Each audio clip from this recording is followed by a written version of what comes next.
Hi hello అందరికీ నమస్కారం. Welcome to ఏది నిజం యూట్యూబ్ ఛానల్. ప్రశ్న మీది సరైన వార్తా సమాధానం మాది. ఇవాల్టి కంటెంట్ బొద్దింకల జనతా పార్టీ.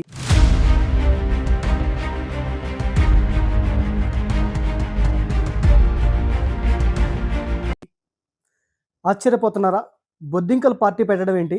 బొద్దింకలు జనతా పార్టీని స్థాపించడం ఏంటి? సిజేపీ. ఈ వివరాల్లోకి వెళ్లే ముందు మా ఏది నిజం యూట్యూబ్ ఛానల్ని సబ్స్క్రైబ్ చేయడం మాత్రం మర్చిపోమాకండి.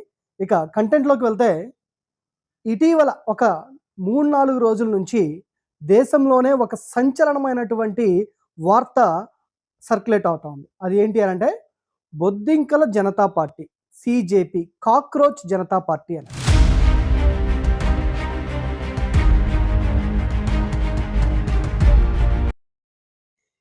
ఒక మాట, ఒక పెను సంచలనానికి దారి తీసిందా అంటే అవుననే అంటుంది ప్రస్తుత పరిస్థితి. ఏంటా మాట, ఏంటా సంచలనం?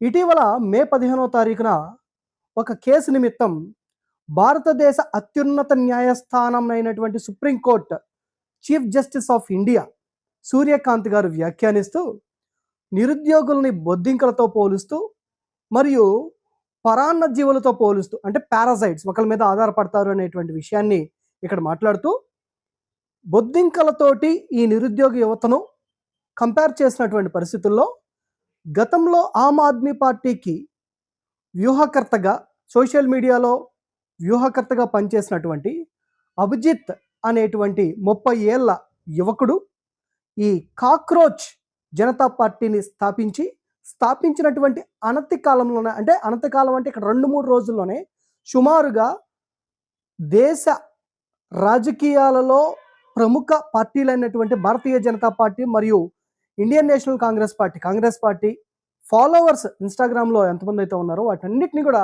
క్రాస్ చేస్తూ సుమారుగా 20.2 మిలియన్ల ఫాలోవర్స్ని తీసుకున్నాడు ఈ అభిజిత్ కాక్రోచ్ జనతా పార్టీ. అతను ఎలాంటి సిద్ధాంతాలతోటి ఈ పార్టీని స్థాపించాడు అనంటే,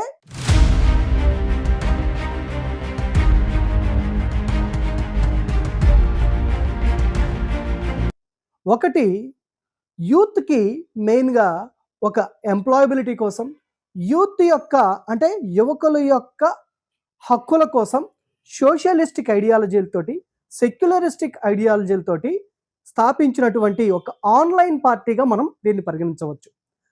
దీనికి ఎలాంటి హేతుబద్ధత ఉంది అంటే, ఇప్పటిదాకా ఎలక్షన్ కమిషన్ దీన్ని అయితే ఏ రకంగా కూడా దీన్ని రికగ్నైజ్ చేయలేదు.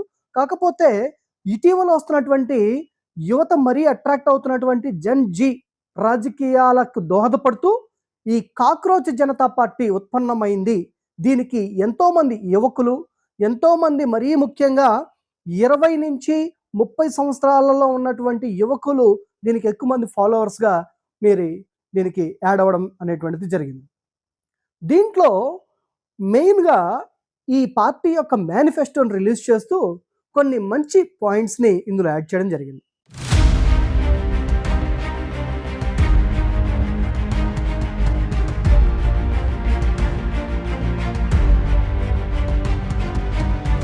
అందులో ప్రధానంగా ఈ పార్టీ ఆవిర్భావానికి ముఖ్య కారకుడైనటువంటి సిజేఐని ఇందులో జత చేస్తూ, ఎవరైనా సరే chief justice of India retire అయిన తర్వాత వారిని రాజ్యసభ స్థానాలకు వారిని అలౌ లేదు అనేటువంటి ఫస్ట్ ఎజెండాగా తీసుకొని, రెండవది మహిళలకు 50% పొలిటికల్ పార్టీస్లో వాళ్ళ యొక్క స్థానాలు కల్పించడంలో 50% రిజర్వేషన్ తీసుకురావడం ఒకటి.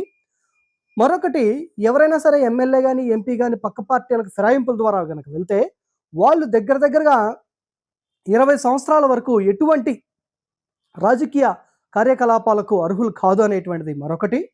ఇంకొకటి, ఈ ఏదైతే పిఎం యూత్ ఫండ్ ఉందో దాన్ని ఒక ట్రోల్ చేస్తూ ఉండేటువంటి విధంగా కాక్రోచ్ సీక్రెట్ ఫండ్ అనేటువంటి దాన్ని తీసుకురావడం జరిగింది. అంటే ఏదైతే ప్రధానమంత్రి దగ్గర ఉన్నటువంటి శ్రీ నరేంద్ర మోదీ గారి దగ్గర ఉండేటువంటి పిఎం ఫండ్ ఎంత సీక్రెట్గా ఉంటుంది, అది ఎలా వాటిని ఖర్చు పెడుతున్నారు, ఎలా వాటిని రిసీవ్ చేసుకుంటున్నారు, ఎట్లాంటి శాఖలకు అవి డిస్ట్రిబ్యూట్ అవుతా ఉన్నాయి, ఏ విధంగా అవి ఖర్చు అవుతున్నాయి అనేటువంటిది ఎంత సీక్రెట్గా ఉంటుందో అలానే దాన్ని ట్రోల్ చేస్తూ మరి కాక్రోచ్ సీక్రెట్ ఫండ్ అనేటువంటి దాన్ని ఏర్పాటు చేస్తాము అనేటువంటి దాన్ని ఒకటి ఉదాహరిస్తూ మరి ఇటువంటి ఎలక్షన్ మేనిఫెస్టోలను ప్రవేశపెట్టడం జరిగింది.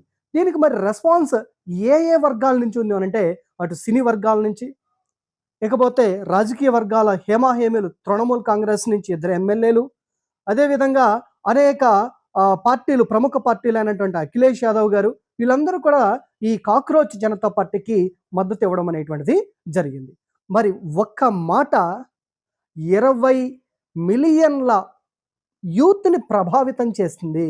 ఏంటా మాట అనంటే నిరుద్యోగ యువత కాక్రోచెస్, బొద్దింకలు, వాళ్ళు పరాన్న జీవులు అనే దానికి ఒక పెను సంచలనమైన రాజకీయ చిత్రపటంలో, భారతదేశ రాజకీయ చిత్రపటంలో ఒక మంచి మైలురాయిగా ఈ యొక్క ఎపిసోడ్ అనేటువంటిది మిగిలిపోతుంది.